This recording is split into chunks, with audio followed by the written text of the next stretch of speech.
मजा आ रहा है ना? पीट अपने ढोल और पीट। हट गया ना? हाँ, क्यों नक्चड़े उछल उछल कर डिंगे मार रहा था ना, अब भुगत। साला इसको तो हाथ भी नहीं लगाना चाहिए, ऐसे ही छोड़ दो। ऐसा करेंगे वैसा करेंगे, ऐसा वैसा हो गया ना अभी। तो राम राम मेरे प्यारे भाइयों की हालचाल मजा में एक बार फिर से आप सबका स्वागत है अपने चैनल सैफरॉन पैट्रियट में। और मैं आपका भाई दुर्गेश लेकर आ चुका हूँ एक और नई वीडियो।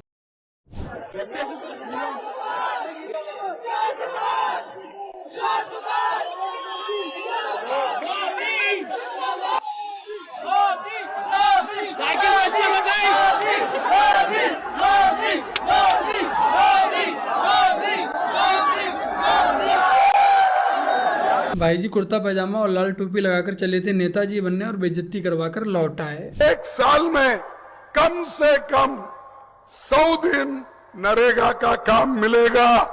ये किसने किया? ये किसने किया?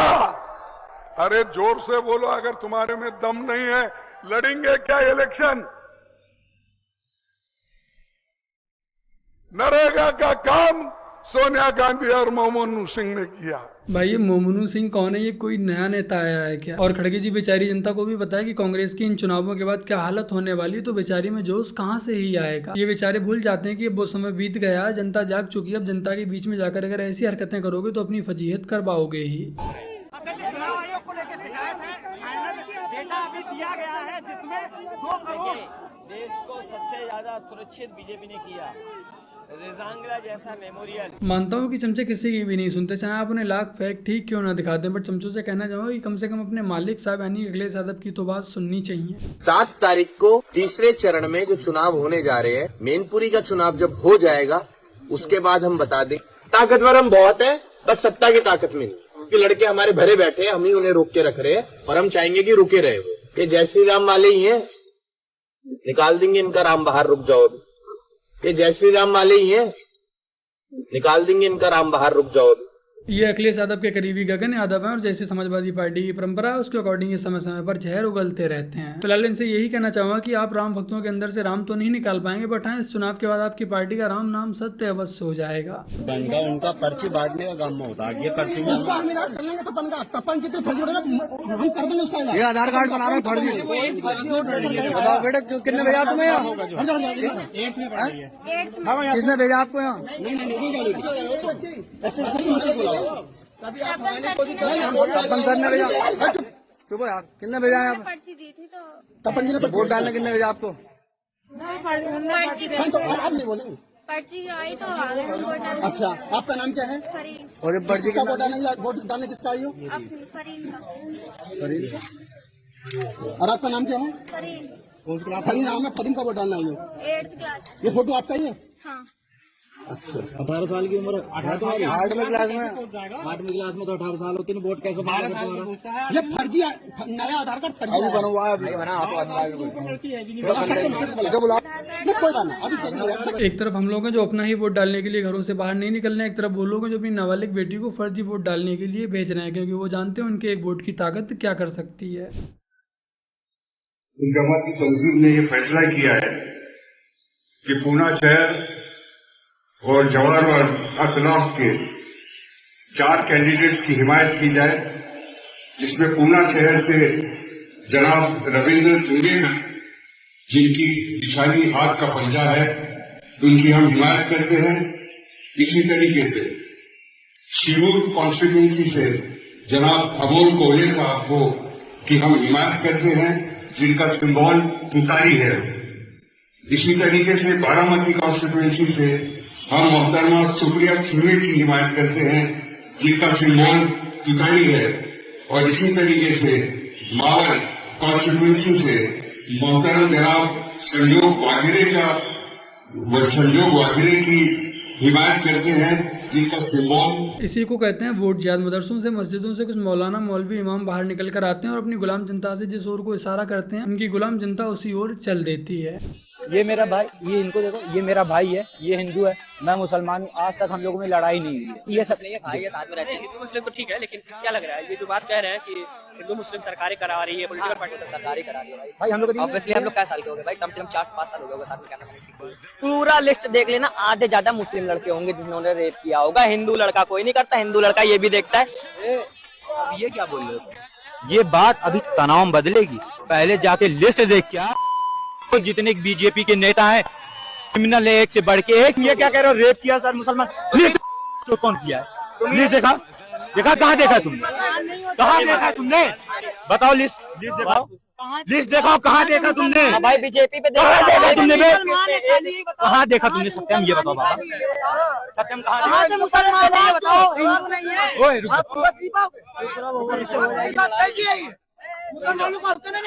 यही है भाईचारे की हकीकत। वो तुम्हारे सामने तब तक अच्छा बनने का नाटक करेंगे जब तक आप उनके खिलाफ एक भी शब्द नहीं बोल रहे हैं।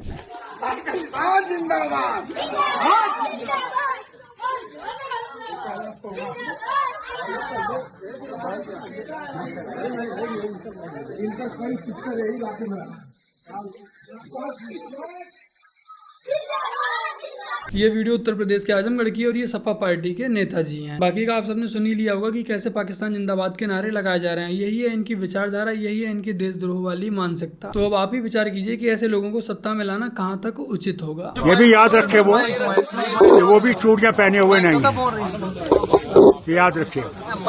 उनके पास भी एटम बम है, याद रखिएगा। फारूक अब्दुल्ला साहब, फिर आप एक काम कीजिए, उनके एटम बम की बत्ती बना लीजिए।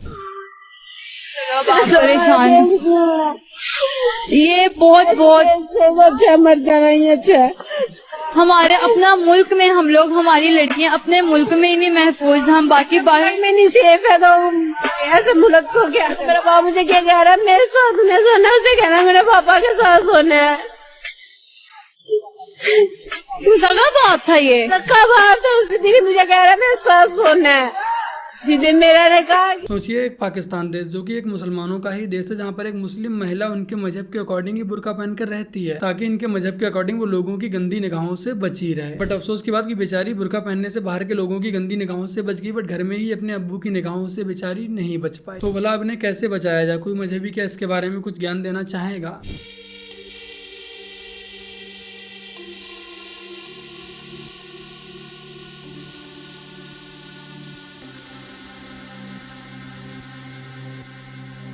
ये हिंदू हैं और इनके सर पर सेकुलरिज्म का भूत सवार है और ये आपको जल्द ही किसी न किसी अखबार की न्यूज हेडलाइन में देखने को मिल ही जाएंगी। गया साइंस वाली मैम मेरा छुटकी काटी, तो वॉशरूम में मैम कहाँ जाएंगी? तो मैं आ रहा था। कहाँ से? वॉशरूम करके। तो क्या बोली वो? चलो अभी तुम्हारा छुटकी काटता हूँ। क्यों काटी? तुम नहीं कुछ बोले? मैं बोला कि मैम रखते नहीं। मतलब रखते हैं। तो फिर और क्या बोली? कल क्या बोली तुमको? ठीक है, तुम पढ़ो नहीं, ऑफिस तुम्हारी मम्मी परसों आएगी ना सैटरडे को, उनसे जाके बोल देना ना, ऑफिस में बोल देंगे। अच्छा, और अभी आज जब तुम्हारी मम्मा आई है तुमको तुम्हारी मैम से मिलने के लिए, तो तुमको क्या बोला गया है बुला के ऑफिस में? बोला गया है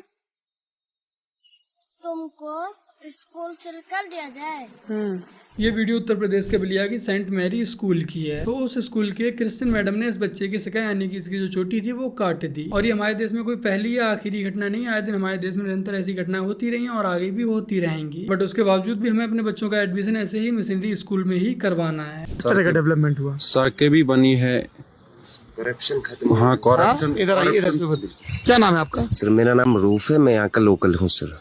जैसे कि जब से यहाँ पे बीजेपी की सरकार आई सर, पहला ये है कि करप्शन 100% खत्म हुआ है सर। पहले किस तरह का करप्शन? सर हर जगह जहाँ यहाँ का यूथ जाता था, एसएसबी थ्रू कोई एग्जाम होता था या कहीं भी होता था, पहले बोलते थे आप अपनी जमीन भेजो, कोई क्लर्क कहता था 10 लाख दे दो, कोई कहता था 20 लाख। सरकारी नौकरी के लिए बिल्कुल भ्रष्टाचार बहुत था। आजकल जैसे ही हम जाते हैं कहीं ऑफिस में जाते हैं तो ठेला लेके भी डरते हैं कि कहीं ये CCTV में ना आ जाए, कोई अफसर करप्शन लेने से डरता है।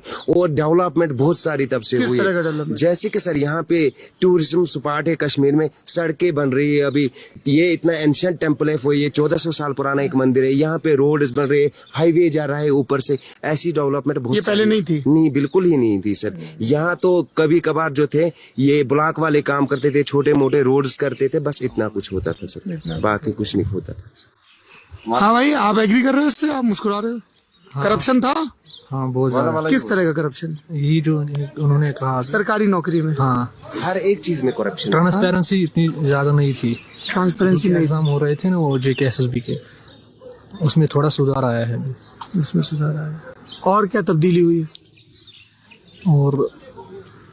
और अभी बहुत ज्यादा। तो भाई जितने भी चमचे हैं जो कहते हैं कि मोदी जी ने काम नहीं किया है, कश्मीर में 370 हटने के बाद कुछ बदलाव नहीं हुए हैं, आशा करता हूँ कि अब आपको समझ आ गया होगा। ये तो आपका अपना ही चैनल है। तो बस मेरे प्यारे भाई बहनों, आज की अपनी इस वीडियो में इतना ही। वीडियो को लाइक शेयर कमेंट और अपने इस चैनल को सब्सक्राइब आज से कर लीजिएगा। चलिए जल्द मिलते हैं एक और नई वीडियो के साथ। तब तक के लिए जय हिंद, वंदे मातरम, जय श्री राम।